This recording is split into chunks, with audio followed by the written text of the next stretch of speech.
Welcome to the deep dive. Today we are going to be diving into early Buddhist kings and Indian cosmology. Sounds fascinating. It is. We've got some excerpts from this scholarly article called Indian Kings Ukala. Oh, I've heard of that one. Yeah, Yeah, it's amazing. it is. Wild stories. Mind-blowing concept. Really is a treasure trove of information. Yeah. One of the first things that struck me, was how Indian cosmology views time. Okay. Not as a linear progression, Okay. but as this endless cycle of creation and destruction. Oh, wow. Yeah. And they have names for these vast epochs. Okay. Just roll off the tongue. Okay, let's hear them. Savaka Kappa, Vivaidestai Kappa. Wow, those are It's incredibly. hard to say. Yeah. So instead of thinking of the universe as this static thing, it's more like this Yeah, cosmic okay. dance. A cosmic dance. Constantly being born, evolving, and then completely dissolving, Exactly. only to start the whole process again.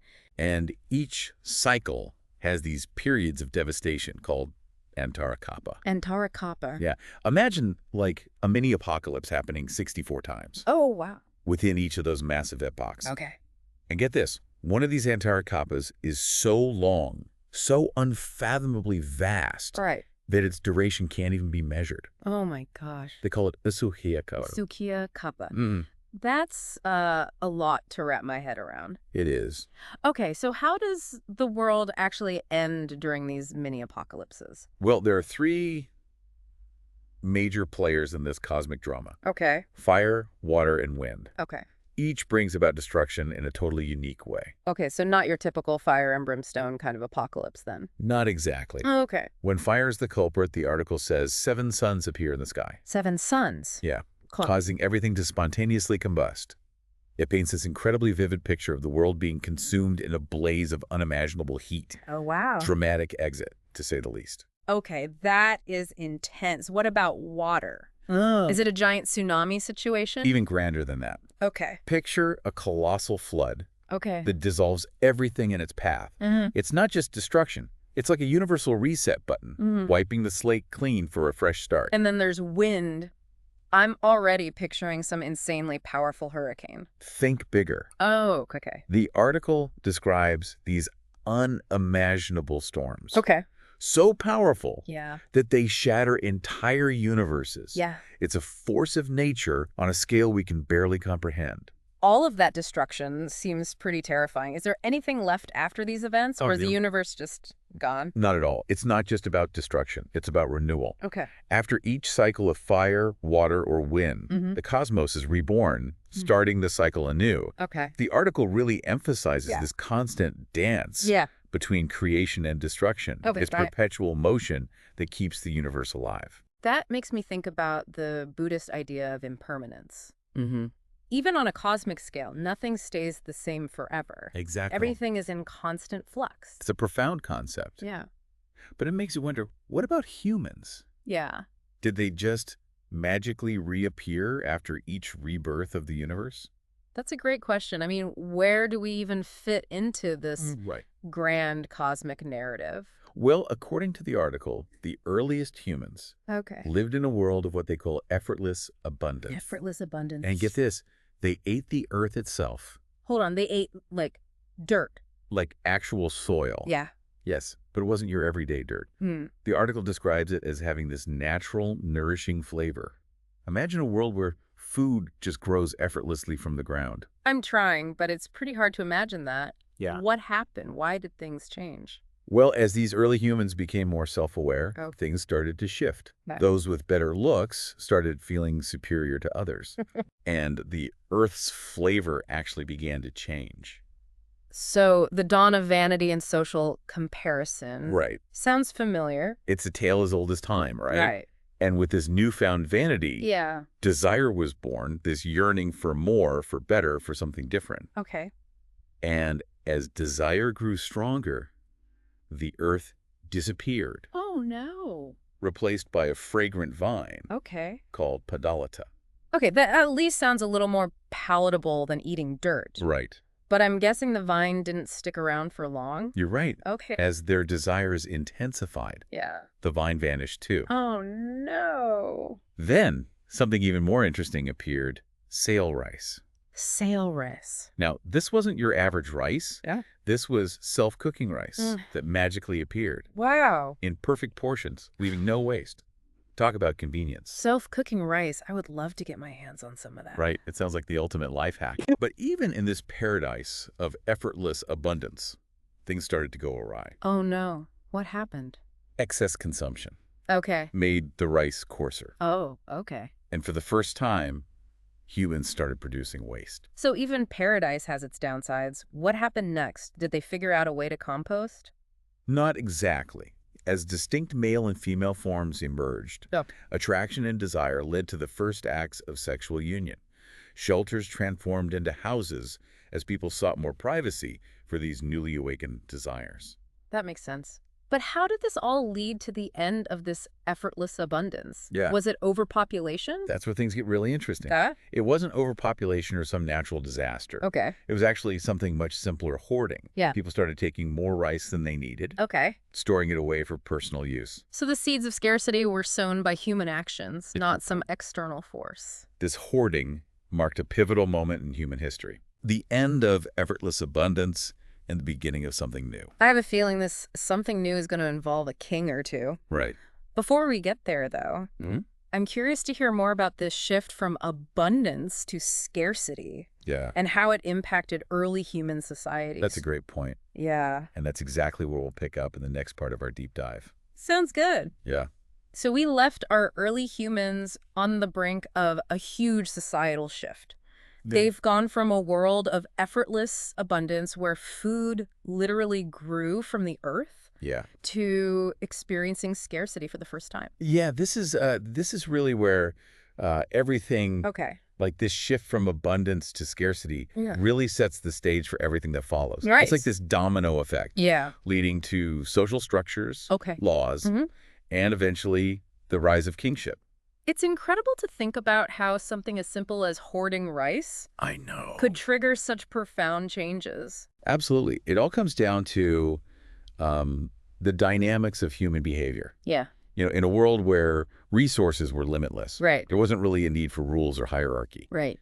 But as soon as scarcity enters the picture, things get a lot more complicated. Okay. And the article points to a very specific event that really throws this into sharp relief. Okay. I'm all ears. Paint me a picture. Okay. Yeah. Imagine someone stealing another person's share of rice. Okay. In the era of abundance, this wouldn't have been a big deal. Right.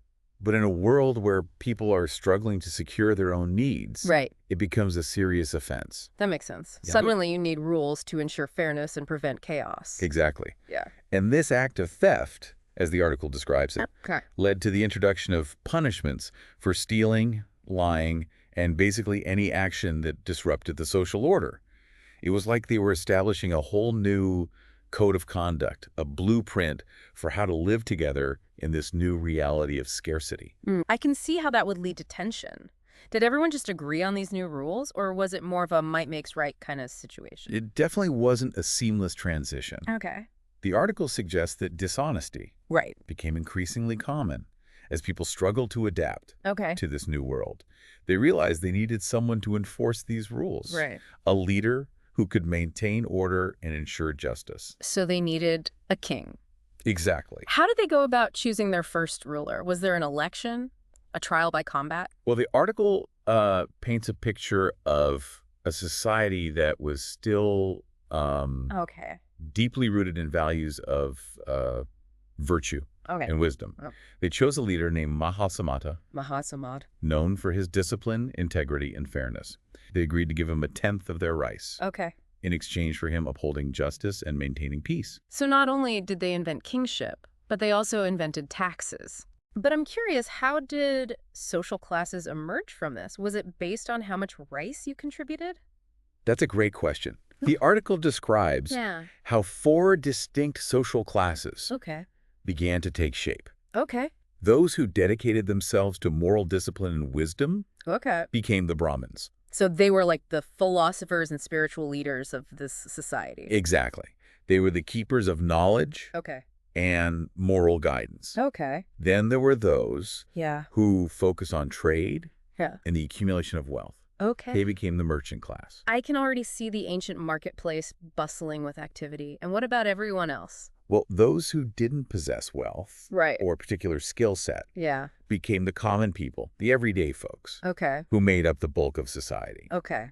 And, of course, at the top of this newly formed hierarchy, you had the ruling class, the kings, with Maha as the first among them. It's amazing how this transition from abundance to scarcity led to such a rapid transformation of human society. It really does. It highlights how adaptable humans are, but also how easily power structures can emerge, even from seemingly simple changes. So what was Maha reign like?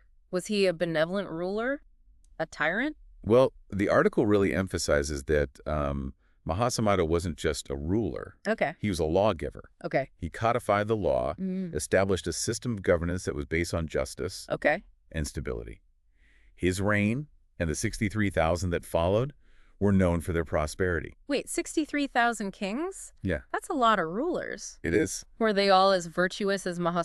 That's where things get interesting. Okay. The article highlights a recurring theme in these ancient stories. Okay. The cyclical nature of history. Okay. Even with wise and just kings. Right. Moral decay and a shortening of human lifespans inevitably led to periods of chaos and destruction, famines, violence, plagues, you name it.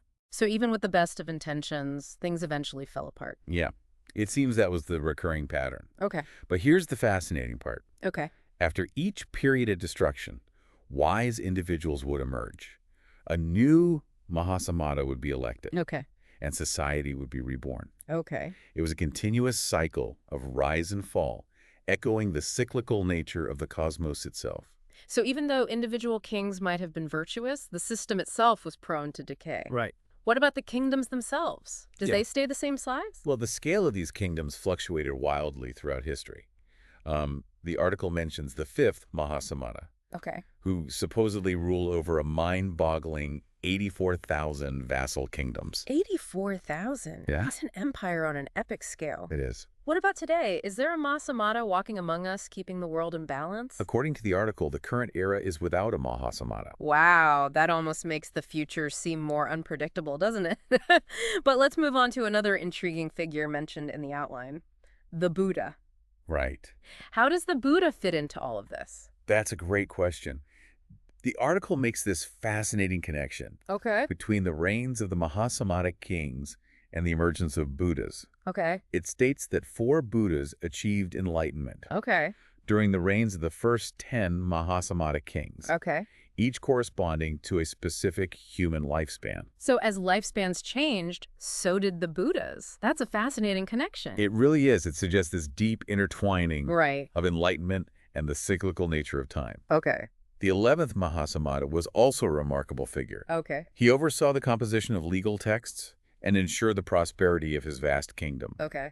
The article even lists a lineage of 28 kings descended from him, including King Montada, who supposedly reigned for over 5 million years. 5 million years. I know. That's longer than some mountain ranges have existed. It's incredible. Okay, my mind is officially blown. But wait, wasn't the Buddha part of the Sakya dynasty? Right. We're talking about Mahasamadas now. I'm a little lost. You're right to point that out. That's where King Okaka enters the picture. Okay.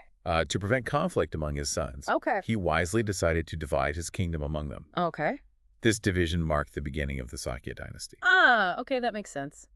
No sibling rivalry there, right? Well, not quite. The article then dives into this tragic tale about King Ajatasattu. He was described as a virtuous ruler with a lot of potential. Okay. But he was ultimately convinced to kill his own father Oh. to gain the throne. Wow, that's a dark turn. Talk about a dysfunctional family. I know. So did this murderous dynasty rule forever? Thankfully, no.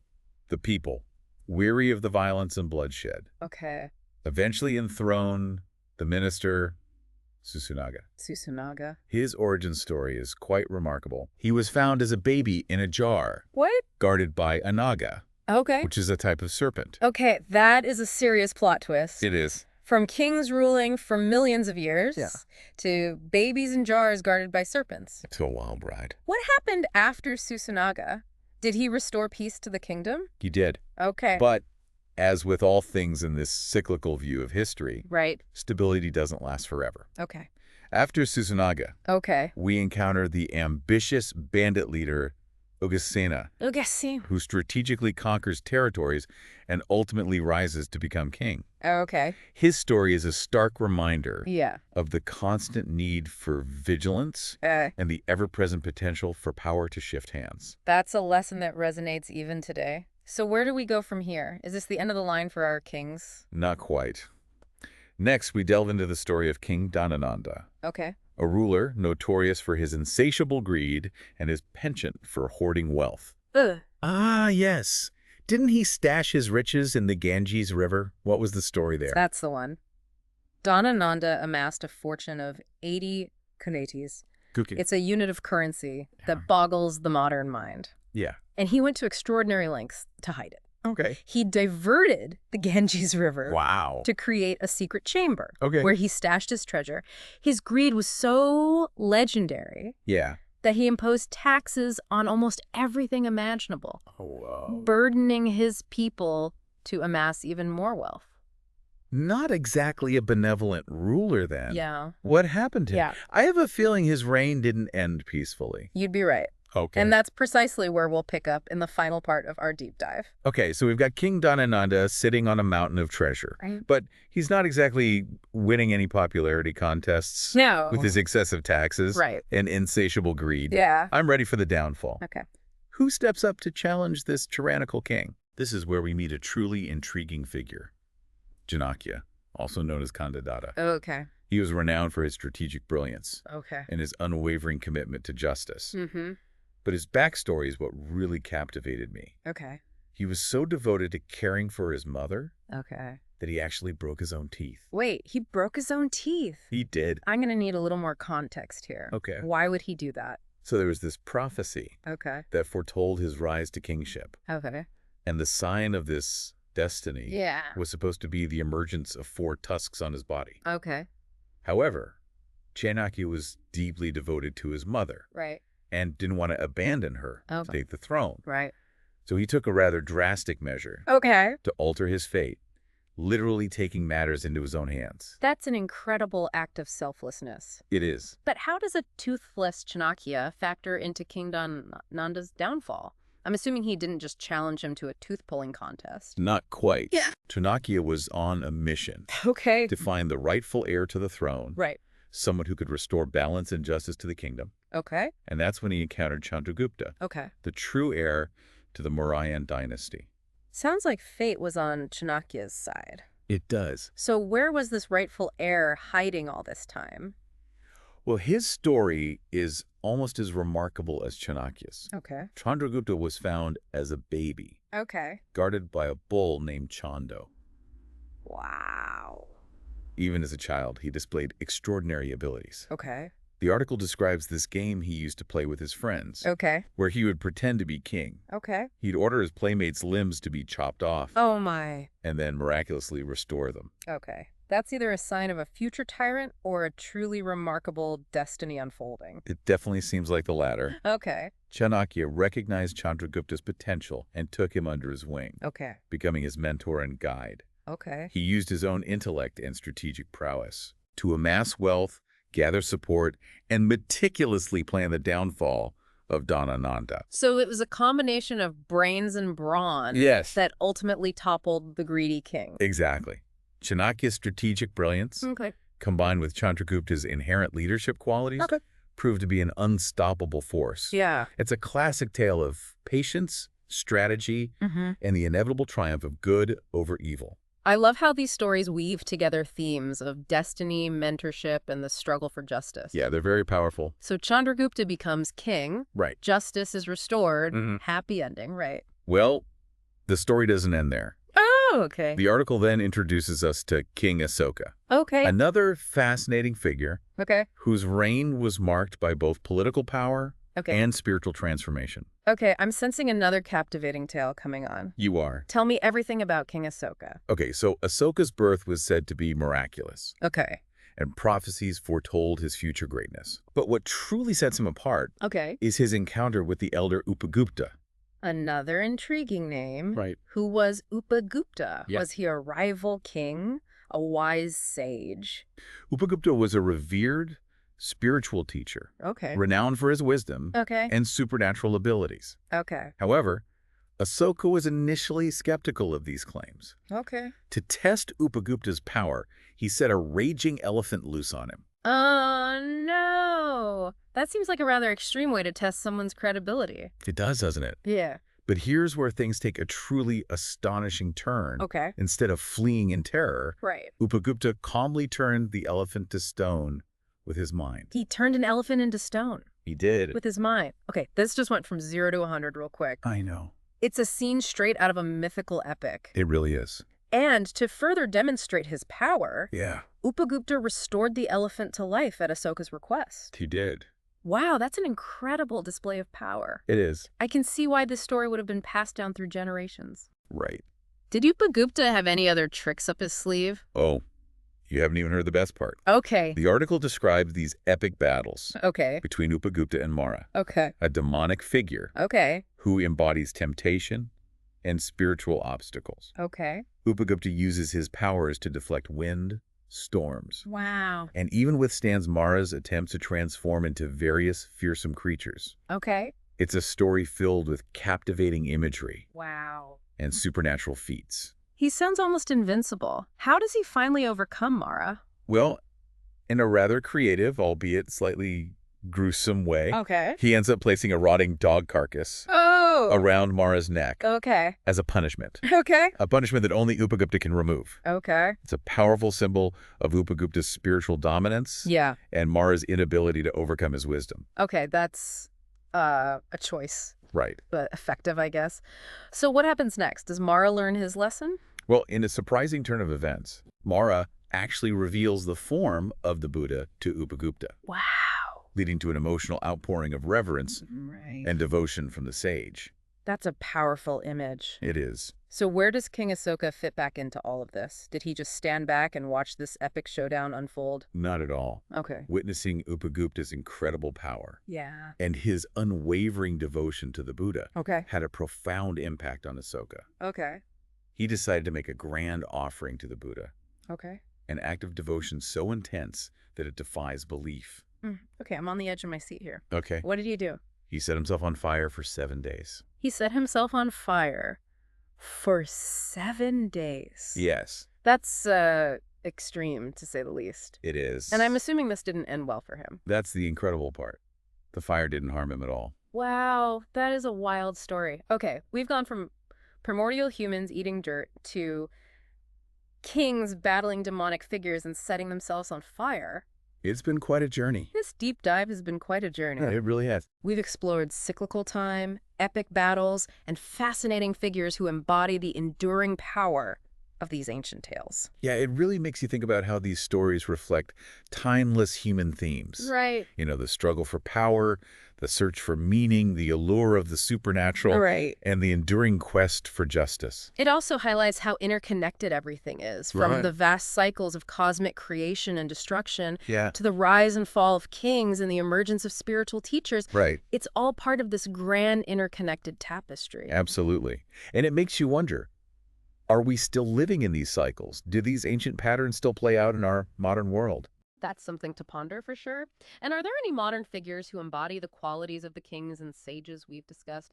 Leaders who are driven by justice, wisdom, and a commitment to the well-being of others? I'm sure our listeners have some thoughts on that. We encourage you to share your reflections on social media and keep the conversation going. Until next time, keep diving deep into the world of knowledge and exploration.